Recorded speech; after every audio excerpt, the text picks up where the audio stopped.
if this is you, you might be an unk or an unkette of the anime scene. If you see these anime and think, damn, I don't think they came out that long ago, you might be an unk.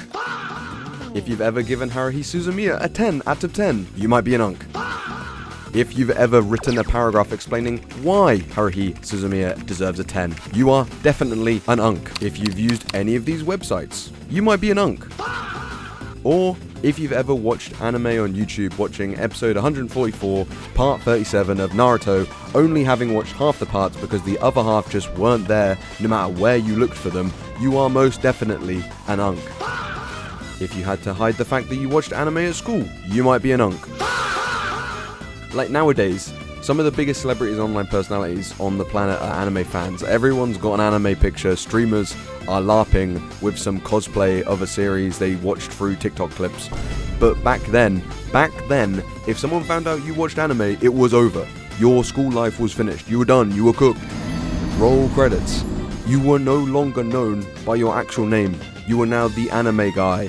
Or actually, scratch that. You were somehow the hentai guy.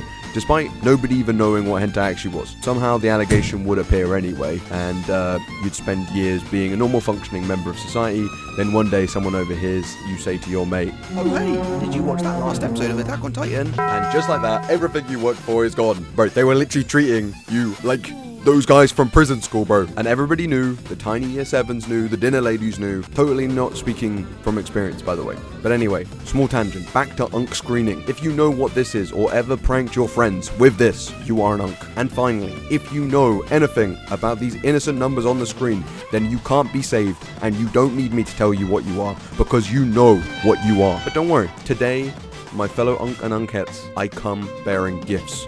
Because eventually, you've been in this community long enough that you start noticing something. You put on a school anime, a sports anime, a coming of age anime, and halfway through, you're not really relating to the protagonist anymore. You're like, damn, that teacher looks real tired. Like, I feel kind of bad for them. Or you start thinking, like, how fucking stupid are these kids? Like, just tell them how you feel.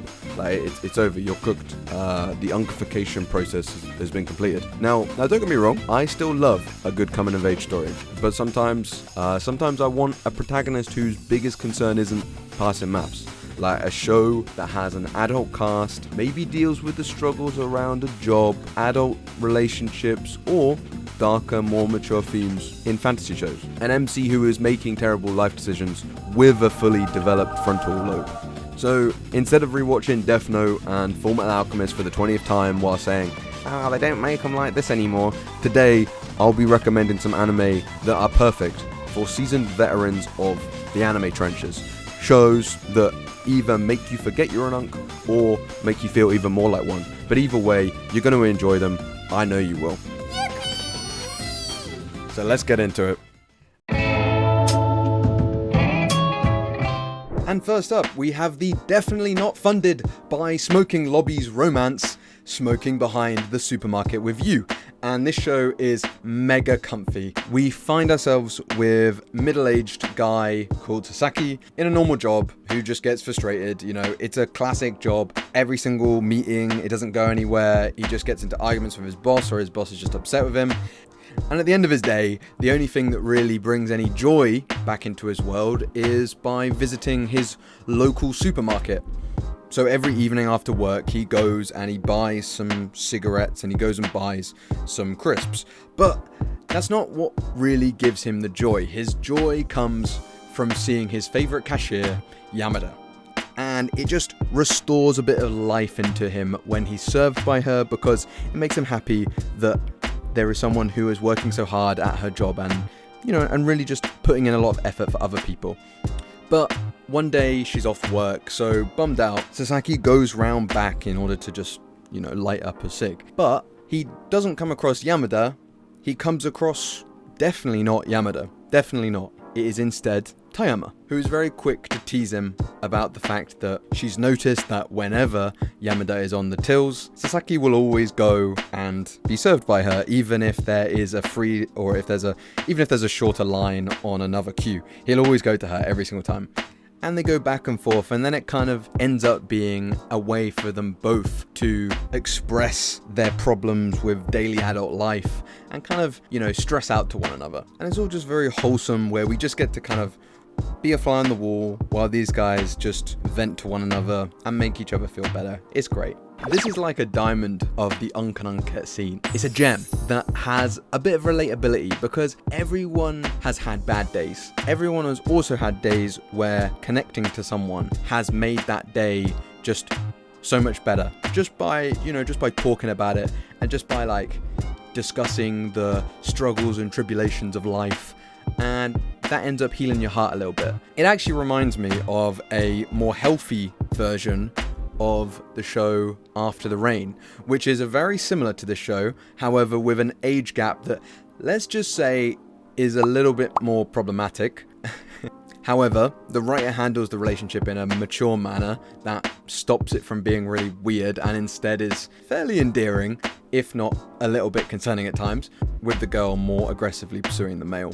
But overall, Smoking Behind the Supermarket with You is a banger show, and seeing these two characters just happy and smiling just because they interact with one another makes me smile too. And I need this as like an Unk version of Sunday cartoons every week. Like I could watch like 1,000 episodes of these guys just goofing around together. And if you agree with me and want anime studios to make Sunday cartoon equivalents for Unks, then like and subscribe right now. Next up, we've got action comedy, and we've got The Fable. This story is all about a man who's been working as a legendary assassin for the best part of 6 years, and then is suddenly told, alright mate, you've attracted a little bit too much attention, go live in a normal life in Osaka for a year until all of this blows over. Have a cup of tea and wait for all this to blow over. So, no suspicious activity or assassin business, basically, just be a normal dude. Unfortunately, when your entire skill set revolves around killing people with terrifying efficiency, being normal turns out to be surprisingly difficult.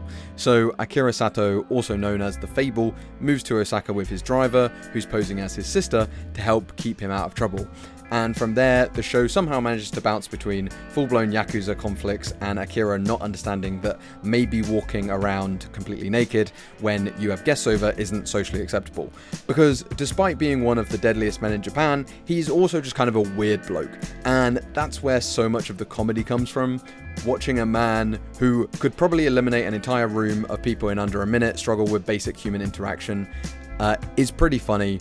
And the cast is also just great as well, and some of the side characters are a little bit concerningly relatable. You can take your pick on any of these and feel a bit ashamed. It's okay, I don't judge. And there's a surprisingly sweet bit of romance to it too. So I highly recommend The Fable as well. Full adult cast, great show, check it out.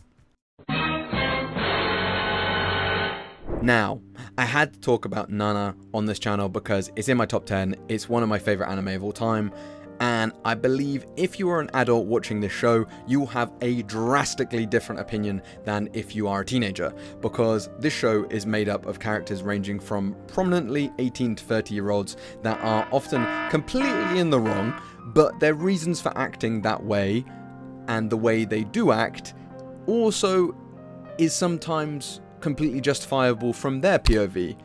Saying that, sometimes they are completely not justified.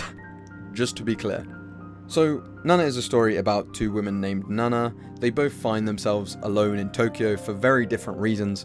One Nana plans to become a famous vocalist, the other chasing her boyfriend who had travelled to Tokyo for university a year prior. As the two Nanas keep crossing paths, they eventually become friends and form a closer bond than most others they know. However, their intertwining lives brings joy, but also brings many poisons as well. I watched Nana once when I was much younger and was absolutely traumatized by the way the characters treat each other in the show, but watching it again as an adult, there is so much depth and thought put into each character that if you're willing to watch young people be thrown into the adult world as deeply flawed individuals who find success in the music industry but are also consumed by that very same industry that treats everyone abusively, then you should check out Nana. It's the sweet spot of nostalgia where the characters are emotionally immature enough that you can understand why they are in the situation they are in, and although they could have avoided it, you sympathize with them anyway. It's a great show.